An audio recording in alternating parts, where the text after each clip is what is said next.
പുതുഞായറാഴ്ചയ്ക്ക് ശേഷം മൂന്നാം ഞായറാഴ്ചയിലേക്ക് നാം പ്രവേശിച്ചിരിക്കുകയാണ്.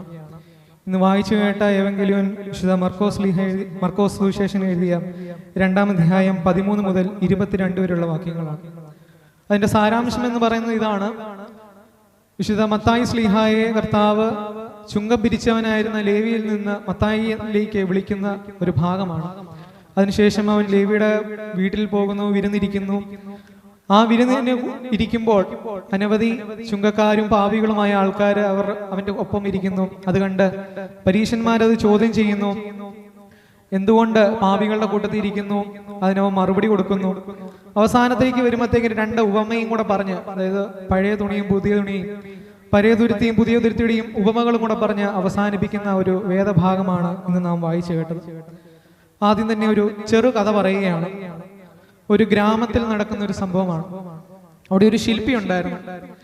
ശില്പി അതിഭംഗിയായിട്ട് വളരെ അധികം ശില്പങ്ങൾ നിർമ്മിക്കുന്ന ഒരു ശില്പിയായിരുന്നു. ഒരു ദിവസം ഒരു ബാലൻ അവന്റെ പണിശാലയുടെ അടുത്തുകൂടി പോവുകയാണ്. അതുവരെ പടങ്ങൾ മാത്രം കണ്ടിരുന്ന, അല്ലെങ്കിൽ ചിത്രങ്ങൾ മാത്രം കണ്ടിരുന്ന ആ ബാലൻ ഈ ശില്പിയുടെ ഈ ഒരു കരവിരുതിൽ കണ്ട് അവനോട് ചോദിക്കുന്ന ഒരു ചോദ്യമാണ് കഥയുടെ സംഭവം.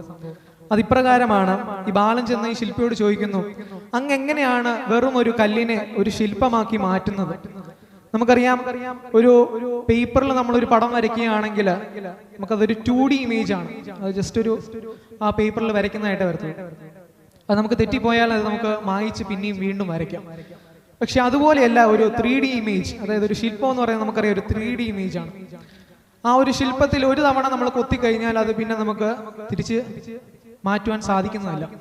അപ്പൊ ഇത്രയും ഭംഗിയായിട്ട് എങ്ങനെയാണ് ഒരു വര പോലും ഇല്ലാതെ, അല്ലെങ്കിൽ ആ ഒരു കല്ലിനുള്ളിലുള്ള ആ ഒരു ഇമേജിനെ എങ്ങനെ ഇത്ര ഭംഗിയായിട്ട് കൊത്തിയെടുക്കുന്നു എന്ന് ശില്പിയോട് ചോദിക്കുമ്പോൾ ശില്പി പറയുന്ന മറുപടിയാണ് നമ്മളെ ഏറ്റവും കൂടുതൽ ആകർഷിക്കുന്നത്. ശില്പി പറയുന്ന ഇപ്രകാരമാണ്: അതിനുള്ളിലുള്ള നന്മയെ, അതിനുള്ളിലുള്ള ആ ഒരു ചിത്രത്തെ എനിക്ക് കാണുവാൻ സാധിക്കുന്നു. ശരിക്കും കർത്താവ് തമ്പുരാൻ ലേവി എന്ന ചുങ്കക്കാരനെ അവന്റെ ശിഷ്യനായിട്ട് ക്ഷണിക്കുമ്പോൾ അവന്റെ ഉള്ളിലുള്ള നന്മയെ കണ്ടിട്ടാണ് കർത്താവ് അവനെ ക്ഷണിക്കുന്നത്. അനവധി പണ്ഡിതരായിട്ടുള്ള ആൾക്കാരുണ്ടാകാം അവിടെ, അല്ലെങ്കിൽ അവന്റെ വചനങ്ങൾ കേട്ട് അപ്രകാരം ജീവിക്കുന്ന ആൾക്കാരുണ്ടാകാം. അവരെ ഒന്നും കർത്താവ് നോക്കിയില്ല എന്നല്ല, പക്ഷെ അവരിൽ ഉപരിയായി ആ ചുങ്കം പിരിക്കുന്നവന്റെ ഉള്ളിലെ നന്മയെ കർത്താവ് കാണുകയാണ് ചെയ്യുന്നത്. ലേവിയെ മത്തായിയായിട്ട് മാറ്റിയ കർത്താവ്, പാപിയെ ശുദ്ധനാക്കാൻ പറ്റുന്ന കർത്താവിനെയാണ് നാം ഇവിടെ കാണാൻ സാധിക്കുന്നത്. നിങ്ങളുമായിട്ട് 2 കാര്യങ്ങൾ സംസാരിക്കുവാനാണ് ഞാൻ ഇവിടെ നിൽക്കുന്നത്. ഒന്നാമതായി, പാപികളുടെ സങ്കേതമായ കർത്താവിനെയാണ് ഞാൻ നിങ്ങളുടെ മുമ്പിൽ കാണിക്കുന്നത്. ഇന്നത്തെ ലേഖനത്തിൽ നമ്മൾ വായിക്കുകയുണ്ടായി, പരീശന്മാർ അവനോട് ചോദിക്കുമ്പോൾ അവൻ പറയുന്ന മറുപടിയാണ്: രോഗിക്കാണ് വൈദ്യനെ കൊണ്ട് ആവശ്യമെന്ന്. പ്രത്യേകിച്ച് നമ്മളൊക്കെ രോഗികളാകാറുള്ള സമയത്താണ് നാം ആശുപത്രിയിൽ പോകാറുള്ളത്. നമ്മൾ ചുമ്മാതെ ആരും നമ്മൾ ആശുപത്രിയിൽ പോകാറില്ല. ഒന്നുകിൽ നമുക്ക് എന്തെങ്കിലും രോഗം ഉണ്ടായിരിക്കണം, അല്ലെങ്കിൽ നമ്മുടെ കൂടെയുള്ളവർക്ക്, ഭവനത്തിലുള്ളവർക്ക് രോഗികൾ ആകുമ്പോഴാണ് നമ്മൾ ആശുപത്രിയിലേക്ക് പോകുന്നത്. അപ്പോൾ നമുക്ക് ആവശ്യം വരുമ്പോഴാണ് നാം വൈദ്യന്റെ സഹായം നേടുന്നത്. അതുപോലെയാണ് കർത്താവ് ആ പാപികളുടെ അടുത്തിലേക്ക് ചെല്ലുന്നത്. ആ പാപികളുടെ പാപം വായിക്കുവാൻ വേണ്ടിയാണ് താൻ ലോകത്തിലേക്ക് വന്നതെന്ന് പൂർണ്ണ നിശ്ചയമുള്ളത് കൊണ്ടാണ് അവൻ പാപികളുടെ അടുക്കിലേക്ക് പോകുന്നത്. പ്രത്യേകിച്ച് വിശുദ്ധനായ ജോൺ ക്രിസോസ്റ്റമൻ പറയുന്നുണ്ട്, സഭ വിശ്വാസികളുടെ മാത്രം ഒരു കൂട്ടായ്മയല്ല, മറിച്ച് പാപികളുടെ സങ്കേതം കൂടിയാണ്. സഭ വിശ്വാസികളുടെ മാത്രം ഒരു കൂട്ടായ്മയല്ല, അത് പാപികളുടെ സങ്കേതം കൂടിയാണ്. ശരിക്കും പാപികൾ അല്ലാത്തവരായിട്ട് ആരും തന്നെ ഇല്ല. നാം എല്ലാവരും പാപികളാണ്. കർത്താവല്ലാതെ ആരും തന്നെ പാപമില്ലാത്തവനായിട്ട് ആരുമില്ല.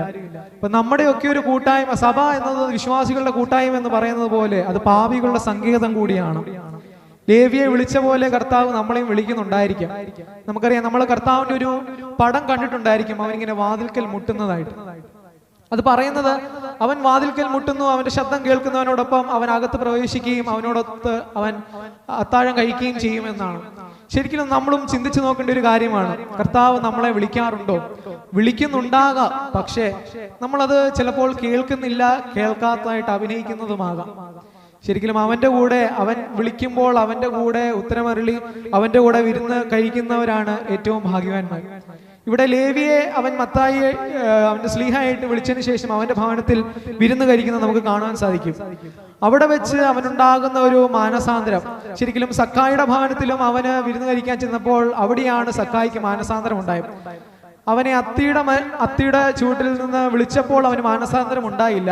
അവന്റെ ഭവനത്തിൽ അവന് വിരുന്ന് കഴിച്ചപ്പോഴാണ് അവന് മാനസാന്തരം ഉണ്ടായത്. എന്റെ സ്വത്തുക്കളുടെ പകുതിയും ഞാൻ കൊടുത്തോളാം എന്ന് പറയുന്നത്.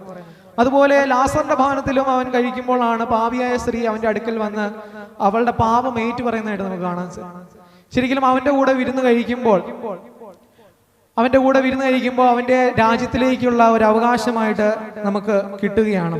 രണ്ടാമതായിട്ട് മണവാളനോടുള്ള സമയത്തെക്കുറിച്ചാണ്. ഇപ്പോൾ കെംതാ കാലമാണ്, ആരാധന കാലഘട്ടത്തിലെ കെംതാ കാലത്തിലൂടെയാണ് നാം പോയിക്കൊണ്ടിരിക്കുന്നത്. കെംതാ ഞായറാഴ്ച മുതൽ പെന്തിക്കോസ്ത് ഞായറാഴ്ച വരെയുള്ള ഞായറാഴ്ചകളെയാണ് നാം കെംതാ കാലമായിട്ട് കാണപ്പെടുന്നത്. ഈ കാലത്തിന്റെ ഒരു പ്രത്യേകത എന്നത് നമുക്ക് നോമ്പില്ല, ഉപവാസമില്ല, കുമ്പിടിയിലില്ല. എന്തുകൊണ്ടാണ് ഇവ മൂന്നും ഈ കാലത്തില്ലാത്തതെന്ന് ആരെങ്കിലുമൊക്കെ ചിന്തിച്ചുണ്ടായിരിക്കാം.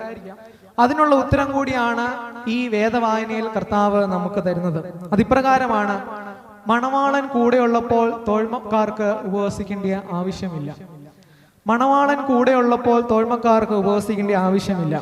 നാം ചിന്തിക്കേണ്ട ഒരു കാര്യം ഇതാണ്: ഓർത്തഡോക്സ് ദൈവസാക്ഷ്യത്തിൽ അല്ലെങ്കിൽ ക്രൈസ്തവരുടെ ജീവിതത്തിൽ നാം അനവധി പീഡനങ്ങളും സങ്കടങ്ങളും ഒക്കെ സഹിക്കുന്ന ഒരു കാലഘട്ടത്തിലൂടെ പോയിക്കൊണ്ടിരിക്കുകയാണ്. പ്രത്യേകിച്ച് ആദ്യ നൂറ്റാണ്ടുകളിലൊക്കെ ന്യൂറോ ചക്രവർത്തിയുടെ ഒക്കെ പീഡനമൊക്കെ അനുഭവിച്ച ക്രിസ്ത്യാനികളെ സംബന്ധിച്ച് നാം ഒന്നും അനുഭവിക്കുന്നില്ല. പീഡനം അവര് അനുഭവിച്ച പീഡനങ്ങൾ എന്നൊക്കെ പറഞ്ഞാൽ അതിക്രൂരമായ പീഡനങ്ങളാണ്. എന്നെങ്കിലും അവര് ക്രിസ്തുവിൽ അടിയുറച്ച് വിശ്വസിച്ചിരുന്നു. അവര് ഭൗമികമായിട്ടുള്ള ക്രിസ്തീയ സഭയിൽ വിലാപങ്ങളും ദുഃഖങ്ങളും അനുഭവിച്ചെങ്കിൽ അവര് വിശ്വസിച്ചിരുന്നത് കർത്താവിന്റെ നിത്യജീവനിലുള്ള അവന്റെ വിരുന്നുശാലയിൽ അവനോടൊപ്പമുള്ള സന്തോഷത്തിലാണ്. അവന്റെ വിരുന്നുശാലയിൽ അവനോടൊപ്പം ഉണ്ടായിരുന്ന സന്തോഷത്തിലായിരുന്നു അവർ വിശ്വസിച്ചിരുന്നത്. നാം എല്ലാം ഈ ഭൂമിയിൽ ജീവിക്കുന്നവര് ഒരു വാടകക്കാരെ പോലെയാണ്. നമുക്കറിയാം, നാം ഒന്നും ഈ ഭൂമിയിൽ നിത്യമായി ജീവിക്കാൻ സാധിക്കുന്നവരല്ല. ഏറിപ്പോയാൽ 70 കൊല്ലം അല്ലെ 80 കൊല്ലമാണ് നമ്മുടെ ഇവിടുത്തെ വാസകാലം എന്ന് പറയുന്നത്. അതിനുശേഷം നമുക്കൊരു പുതിയ ജീവനുണ്ട്. അതിനുശേഷം നമുക്ക് നിത്യമായ ഒരു ജീവനുണ്ട്. കർത്താവിന്റെ കൂടെ അവന്റെ സന്നിധിയിൽ അവനെ ആഘോഷിക്കുവാൻ നമുക്ക് ഇടവരും എന്ന പ്രത്യാശയാണ് നാം ക്രിസ്ത്യാനികളായ ഓരോരുത്തരെയും മുമ്പോട്ട് നയിക്കുന്നത്. അവന്റെ സ്വർഗീയ രാജ്യത്തിലേക്ക് ചെല്ലുമ്പോൾ അവന്റെ ആ വിരുന്നിൽ അവനോടുകൂടി സന്തോഷിച്ച് ആനന്ദിച്ച് ആ വിരുന്നുശാലയിൽ പ്രവേശിക്കുവാൻ നാം ഇടയാകണം എന്നതാണ് നാം ഓരോരുത്തരുടെയും അന്തിമമായ ആഗ്രഹം എന്നത്. പ്രത്യേകിച്ച് ഇതിനെക്കുറിച്ച് അലക്സാണ്ട്രിയയിലെ മാർസിൽ പറയുന്നത് ഇപ്രകാരമാണ്: യേശു ലേവിയോടൊപ്പം ഇരുന്ന് ഭക്ഷണം കഴിച്ചത് അവനെ വിശുദ്ധിയിലേക്ക് ക്ഷണിക്കുവാൻ വേണ്ടിയാണ്. ഞാൻ നേരത്തെ പറഞ്ഞതുപോലെ അവന്റെ ഭവനത്തിൽ ചെന്ന് അവനോടൊപ്പം വിരുന്നിനിരുന്നത് കൊണ്ടാണ് അവനെ വിശുദ്ധിയിലേക്ക് പ്രവേശിക്കാൻ സാധിച്ചത്. വീണ്ടും അവൻ പോയതിനു ശേഷം നാം വീണ്ടും നോമ്പും ഉപവാസവും കുമ്പിടിയിലുകളും ഒക്കെ ആരംഭിക്കും. പ്രത്യേകിച്ച് പെന്തിക്കോസ്തിക്ക് ശേഷം നാം വീണ്ടും ഉപവാസവും നോമ്പും ധ്യാനങ്ങളും ഒക്കെ ആരംഭിക്കുക. നാം ചിന്തിക്കേണ്ട ഒരു കാര്യം ഇതാണ്: അത് വേറൊന്നിനും വേണ്ടിയല്ല. അവൻ രണ്ടാമത് വരുമ്പോൾ അവന്റെ ഭവനത്തിൽ അവന്റെ വലതു ഭാഗത്ത് നിൽക്കുവാൻ നാം ഓരോരുത്തർക്കും ഇടയാകണം. ആ ഒരു പ്രത്യാശയ്ക്ക് വേണ്ടി അവനോട് അപേക്ഷിക്കുന്നതിന്റെ ഒരു സൂചന കൂടിയാണ് അത്. ഞാൻ എന്റെ വചനം അവസാനിപ്പിക്കുകയാണ്. പ്രത്യേകിച്ച് ലേവി അവന്റെ പഴയ ലാഭങ്ങളും ലോകമോഹങ്ങളും ഒക്കെ ഉപേക്ഷിച്ചത് കൊണ്ട് കർത്താവിന്റെ ഒരു സ്ലീഹായായിട്ട് അവന് വാഴ്ത്തപ്പെടുവാൻ ഇടയായി.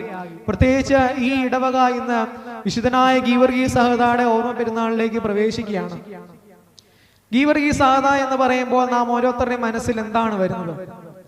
ഞാൻ ഇന്നിവിടെ കുർബാനയ്ക്ക് വന്നപ്പോൾ നിങ്ങളുടെ കുർബാനക്രമം ശ്രദ്ധിക്കുകയുണ്ടായി. അതിന്റെ അവസാനത്തെ പേജില് ഗീവർഗീസ് സഹദായുടെ ഒരു ഇമേജ് ഉണ്ട്, ഒരു പിക്ചർ ഉണ്ട്. ആ പിക്ചർ തന്നെയാണ് നമ്മുടെ മനസ്സുകളിലൊക്കെ ഗീവർഗീസ് സഹദ എന്ന് പറയുമ്പോൾ ഓടി വരുന്നത്. അത് ഇപ്രകാരമാണ്: ഒരു കുതിരയുടെ പുറത്ത് പടച്ചട്ട ഇട്ട് കയ്യിൽ കുന്തം പിടിച്ച് സർപ്പത്തെ കൊല്ലുന്ന സ്ലീഹായുടെ പടമാണ് നമ്മുടെ മനസ്സിൽ ആദ്യം വരുന്നത്. എന്നാൽ നാം ചിന്തിക്കേണ്ട ഒരു കാര്യം ഇതാണ്: വിശുദ്ധനായ ഗീവർഗീസ് സഹദായെ ക്രിസ്തീയ സമൂഹം അല്ലെ നമ്മുടെ സഭ ഒരു വിശുദ്ധനായിട്ട് പ്രഖ്യാപിക്കുന്നത് അല്ലെ നാം വീണ്ടും വീണ്ടും വാഴ്ത്തിപ്പാടുന്നത് സഹദ ആ സർപ്പത്തെ കൊന്നതുകൊണ്ട് മാത്രമാണോ? സഹദ ആ സർപ്പത്തെ കൊന്നതുകൊണ്ട് മാത്രമാണോ നാം ആ സഹദായെ വാഴ്ത്തപ്പെട്ടവനായി അല്ലെങ്കിൽ രക്തസാക്ഷിയായിട്ട് കാണപ്പെടുന്നത്? ഒരിക്കലുമല്ല. ഇന്നലെ ഫോണിൽ ഒരു വീഡിയോ കാണുകയുണ്ടായി. സഭയുടെ ഒരു വലിയ ചിത്രകാരനായ റിജോ ഗീറീസ് അച്ഛൻ്റെ ഒരു ചെറിയ വാക്കുകളാണ്. അച്ഛൻ ആദ്യം ആ വീഡിയോയിൽ ആരംഭിക്കുന്നത് സഹദായുടെ ഒരു രക്തസാക്ഷിയുടെ ഒരു ഇമേജ് കാണിച്ചുകൊണ്ടാണ്. ശരിക്കും ആദ്യമായിട്ട് കാണുന്ന ആർക്കും തന്നെ അത് ആരാന്ന് പറയാൻ സാധിക്കില്ല. അതിനുശേഷം അച്ഛൻ പറയുകയാണ് അത് വിശുദ്ധനായ ഗീറീസ് സഹദായുടെ പീഡാനുഭവത്തിന്റെ ഇമേജുകളാണ്. ശരിക്കും സഹദ കുതിരപ്പുറത്തിരിക്കുന്ന ഒരു ഇമേജ് കണ്ടില്ലെങ്കിൽ അത് സഹദയാന്ന് നമുക്ക് പറയാൻ സാധിക്കുന്നില്ല. പക്ഷേ ആ സഹദായെ സഭ ഏറ്റവും വാഴ്ത്തപ്പെട്ടവനായിട്ട് കാണുന്നത് അവൻ അനുഭവിച്ച പീഡനങ്ങൾ കൊണ്ട് മാത്രമാണ്. അവനൊരു സർപ്പത്തെ കൊന്നത് കൊണ്ട് മാത്രമല്ല അവനെ നാം വാഴ്ത്തപ്പെട്ടവനായിട്ടും പല ദേവാലയങ്ങളും അവനെ കാവൽ പിതാവായിട്ടും മധ്യസ്ഥ പിതാവായിട്ടും എല്ലാം കണക്കാക്കുന്നത്. അവൻ ക്രിസ്തീയ സഭയിലെ ആദ്യ നൂറ്റാണ്ടുകളിലെ ഒരു രക്തസാക്ഷിയായിരുന്നു. അവൻ ക്രിസ്തുവിന് വേണ്ടി തന്റെ ജീവൻ ബലി കഴിച്ചവനാണ്. അവൻ അനുഭവിച്ച പീഡനങ്ങൾക്ക് അതിനു മുമ്പും അതിനു ശേഷവും ആരും അത്ര വലിയ പീഡനങ്ങൾ അനുഭവിച്ചിട്ടില്ല എന്നാണ് പഴയകാല പിതാക്കന്മാർ നമ്മെ ഓർമ്മപ്പെടുത്തുന്നത്. ശരിക്കും ക്രിസ്ത്യാനിയാണ് എന്ന് പറഞ്ഞതുകൊണ്ട് മാത്രം നാം ഒന്നും ആകുന്നില്ല. ക്രിസ്തു പറയുന്നത് പോലെ ക്രിസ്തു വിളിക്കുമ്പോൾ അത് കേൾക്കുന്നവരായിരിക്കണം ക്രിസ്ത്യാനികൾ. അത് കേട്ട് അവന്റെ വിരുന്നശാലയിലേക്ക് പ്രവേശിക്കാൻ നാം ഓരോരുത്തർക്കും സാധിക്കണം എന്ന് പറഞ്ഞുകൊണ്ട് എൻ്റെ ചെറിയ വാക്കുകൾ ഞാൻ ഇവിടെ അവസാനിപ്പിക്കുകയാണ്. നമ്മുടെ കർത്താവ് ഉയർത്തെഴുന്നേറ്റു. അവൻ സത്യമായിട്ടും ഉയർത്തെഴുന്നേറ്റു.